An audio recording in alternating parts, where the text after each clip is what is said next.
إذا بس ما وصلت ترباية الفرمو لأن بتحكي خسارتك عمر بعضناكم يعني أو إن شاء الله نسأل قبرات سيدك فلا قوم شرعي فرمو شارك الباريكويا خطا نزال شاركويا تقدم زمان وشاركي كيكوشر وقوربوا مركز علم بولا كردستان لبرأوا سوارد موش بوتهوي وش پیدا بودی خوشیاری و خبات کوی شارکه صدا صالة مرکزی علم اسلامی طبعا لپیش وزع خوشیاری و ادب و كلياتي بوا لبنا وشاري كوي براسي همیشه دا ذکرانی کردستان خیمیان لی بوا لزمانی عثماني وبقرا كوي هبوا وخشاري ومستجحي شارع هاوتاي هولين كوي هولين فيك وتابعي كدوبنا وكوي هدوب قضابنا لا هولي لا لواي هكاكو بلام دادي كران لحين يعني كوي بوا شكرا لبوتو بدرجاي وقت توكا كوي شاركي كرد برور بوا شاركي انسان برور بوا شاركي اسلام برور بوا وأن كوي زور پیاری که کوشر و ادیب گورها کوتون کوی شانازی با لذاری خوی در پیاری و کوحات قادر همو علماء کانی اسماعیل جلیزاده که هر آخر یعنی مشهوری هر گوره ملای گوره که گوره چی زور گوره بودا بلاو كتوي دين وعلم ومعارف كون دواري وشاهد كردستان جاوره بو كلفيا وكاني بكو امين اغا وحما اغا وتاثر جايد كوشري وكو دكتور خالد كاكان كأوكو دائما شانزبو كردوا بديهنر ودرسكري بتاعي كلفيا ولا همو ميدان كان ميداني دين ميداني علم ميداني كوشان ميداني پیاوەتی و جوامێری و دلێری بۆیە شتێکی طبیعیە کە کۆیەک خەڵکی کۆیەک شاری کۆیەک جێی ناڕەزامەندی داگیرکەرانی کوردستان بوون لە زمانی عوسمانیەوە کۆی زوڵمی لێکراوە لە زمانی حکومی مەلەکی کۆی زۆر زوڵمی لێکراوە ئەگەر لە بیرتان بێت ماوەیەکی زۆر خەڵکی کۆی خەباتی دەکرد بۆی ئەو تاکە ڕێگەی بینی ئێرە و هەولێر یا بینی کۆی و کەرکووک كرتاو بكري حكومة خلتي كوي تنظيم ظاهري لكربوه بردك بالبكري نزي كلتي يا خيارك تخنبو أول شيء كونه لك كوي كراوة لما هو كوي شاركي سربردو كفشر بوا ودرخي فياوتي دواميري وخباتي كوي داوا لزمان الجمهوري ظهر وها كوي شاركي كفشر بوا لفاشانا لبداية شورشي أيلول وكوي شارك بوا لو شارانيك يشكل عقداركاني شورشي كبوا وخباتي كدوا وتم باش زانن بدرجاي عالي ملكي او دي من بيرما مثلا كرد كوي ديجي حكومت بو نايبي كويا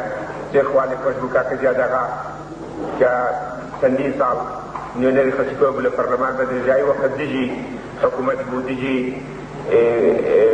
كالي فرافي انجليز بو ديجي حكومت الملكي بو وهمشة معارضة بو لدوايا وكان مسعود الرجاء معارضة بو كوي شارك بو دائما ديجي ظلم وداجي كري حكومتي بغداد ولا بلو طبيعي وحكومتي بغداد تجي بيض لشورشي ايلو اللي شوا كويا كوتو تبرشا الله ويهرشي دجمن كوي نهش راوا دواك يشكويت نهش راوا قشبكات لساو كويا اگر كما شابكي براو جدكي لقر شاركاي تلك كردستان دبيني زور بدواك كوتوي ماوتوا دیارە ئێستا پاشی شۆشی ئەیلول هەموو کوردستان کەوتە بەر شاڵاوی دژمن بەتایبەتی لە ساڵی 75 بەولاوە ئیتر کۆیە کەوت وەکو هەموو وڵاتەکانی تر حکوومەت هەم ئەنفاری تیا کردووە هەم کاولکردنی دێهات هەموو دێهاتی کوردستان کاول کراوە دیگە لە مشتێک لە دێهاتی کە مابوونەوە لە بازە شوێن لە بازەهۆی تایبەتی ئەوتر سەرتاسەری کوردستان بکرد لە 4500 یا تا 5,000 گوندی كردستان كاول كراوة لو كنت أنا ذا عالمي دينا دزانن سندين هزاران مزقوته وتبقى كل ملة مسلمانة لهر شوية دي شيء مزقوته شهبوا حكومة العراق هموا مزقوته على شيء كاول بزورك براسي ديواني لتاريخ الإسلام دايك حكومة حاسبة بخوي بلا مسلمان وده مزقوتي مسلمان كاول كراوة لا بدأ هو سندين شارع حنا بنرته كاول كراوة شارع شكو خلاص ك لقد حكومات 16,000 سكداري هبو 16,000 سكداري هيني هبو لقد بسيدو فوت دفاع وطني لبنى تخكرة شارك شوكو بينجوين شارك شوكو سوارتا ومجموعة مستشفى شهر كله كردستان لبنى وتخكرة هبو كردستان كاملة لبنى وهبو كردستان تيجوا أودان كنوه أودان كنوه كردستان ببين راي من سبتي داجي كران أواني كردستان داجي كدو أواني كردستان كاول كدو أخوان ناتوال الأولاد أودان كنوه إن شاء الله مدتي كل شكر هم يجي قلتوا هم حزبوا بارتي وجروب هنا كان بقولت هي يجي تبي وندرس ولا بيني شعر ولا دي أنا بيني أواني كالداران نقل كفوت ولا أواني شر كفوت يعقدوا لبيني أواني كزمانات بقجي كتير يعتبرون تابونا توبرا أول كل يجي قلتوا إن شاء الله يجي كل زبيت معي تشوفني خش كردستان وخش شكاري خش كردستان ذكرت توجيه ذاتي خش كردستان ذكرت خش كردستان جبير لا أودان كمي خوي ولاد كردستان ولا بنوي كردستان ولاد شيء دولة مدة وإستار استواني ويا مشهورين درودة واندري أو كارانا تعتبر بكري هروها لبنوي شاري وكوي وشاري تر لفيش وبنا أود تواني إن شاء الله أود لفيش لفيش ويا بدري بوكاتي روجانر أو يا متي وشاري جبراتي في تخلق شيء كبر جدا خوي وأوفر مع شيء جناب توتين لكويا بعد كذا مثلا خلق لسيلا شادرك الرضا لا إما أبدأ ترجمة مع كل اللواء السليماني ديك بعد نبي صادر هالدان تقريبا 200,000 ناوي زيادة نسراو 200,000 ناوي زيادة نسراو هو ورقتني شتي زيادة لخلق لجاتي ويا 200,000 مالي كل بشكرا ولا ورقتني ما في خوي أول شيء حقيقي واجبتي إيوه جاي ديني نصيحتي خلق كان خيرنا كان زينة كان سمحنا مع البراي اخواننا كان واما شروع اول مدين كخلقك او اخلاقي بس على حزبي باعتكار بنستيكي اذا بتتوجه خوي الجنات سروا يتقى في 200,000 جاتر 200,000 كان ناوي خوي جاتر بنسيت او مالي كذين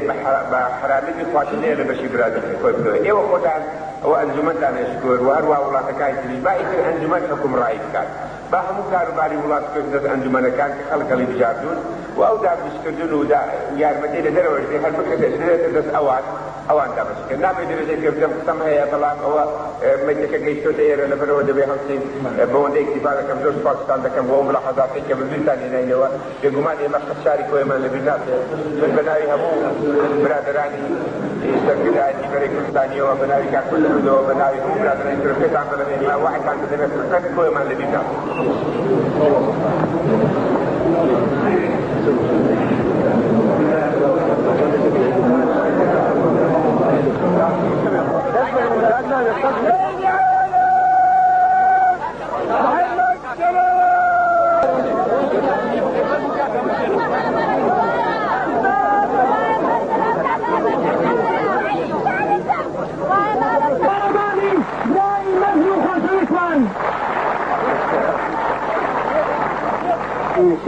شهيد پرور وشرف پرور اي شاري حاج قادرو ملاي قورو امين اغا وحماغاي نمر اي شاري شهيدان نمر صدان شهيدي نمر شاري جعفرو دكتور خالدو كاك زيادو كاك دبابي نمر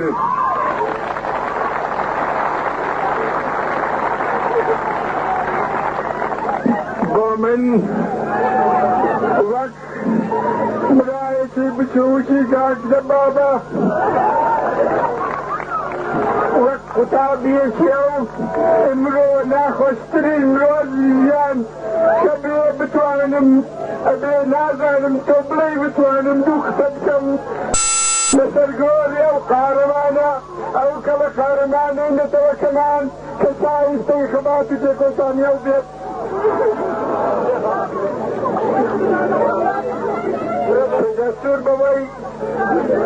تجسور بوي كاكا دبابة همو مالي فيركز كمردن لبيناوي قالوا الاجتماع دا يعني هتا وسروري وهتا سرا لخوم راديت كبيم لسرقوري او كلا جوامير دلير خارماني قال كمان كلا ناس كتيرين روزي خباتي ڕزگاری و دیموکراتیدا لە دەستماندا چەند وتەیەکتان پێشکەش بکەم. ئەی خوشکوبرایانی خۆشەویست، کاکە دەبابە ڕۆڵەی قارەمانی کۆیە و کوردستان بوو، هەر لە سەرەتایی ژیانیەوە هەر لە مناویەوە خەریکی خەبات و تێکۆشان و خۆبەختکردن بووە لە پێناوی نەتەوەکەمان. لە هەموو تێکۆشانە ناودارەکانی سەردەمی ژیانی خۆیدا یەکێک بوو لە قارەمان و کە لە تێکۆشەرەکانی ڕیزی پێشەوە کە بۆ ئێرە دەهاتین بەکن کۆنە دائیرەی پۆستی کۆ داهاتمن تێپەرین. ئەوەم بەبیر هاتەوە کە لە ساڵی 1948دا لە هەمان مانگدا مانگی وەسبەی پیرۆزی نەمر کاکە دەبابە کە یەکێک بوو لە قارەمانەکانی خەبەرێکی ناخۆشی دڵتەزێنمان پێگەیشت کە گۆیا شەهید بووە لەو ڕاپەڕینەی کۆمەڵانی خەڵکی عێراقدا. بەڵام شکر خۆشبەختانە بریندار بوو شەهید نەبوو بوو و ماوەیەکی تریش لە ژیانێکی پڕ لە سەروەری و فیداکاری و خۆبەختکردن بۆ گەلی کوردمایەوە. واتە هەر لە سەرەتاوە کاکە دەبابە شۆڕە سواری خەبات و تێکۆشان بوو لە هەموو پارتیە تێکۆشەرەکانی کوردستاندا، لە هەموو ئەو پارتیانەی کە لە چلەکانەوە دروست بوونە لە پێناوی کۆمەڵانی خەڵکی کوردستاندا خەبات بکەن. کاکە دەبابە ڕۆڵەیەکی دیار و ئاشکرا و سەربەرز و خۆشەویستی ناو گەلی کورد و ناو تێکۆشەرانی کوردستان بوو. هەر لەبەر ئەوەش بۆ هەموو خۆشەویستەکانی هەموو ئەو کەسانەی کاکە دەبابەیان دەناسی تەنانەت کە بە دەیان ساڵیش لەو گەورەتر بوون ناوی کاکی کاکانیان پێدا بوو.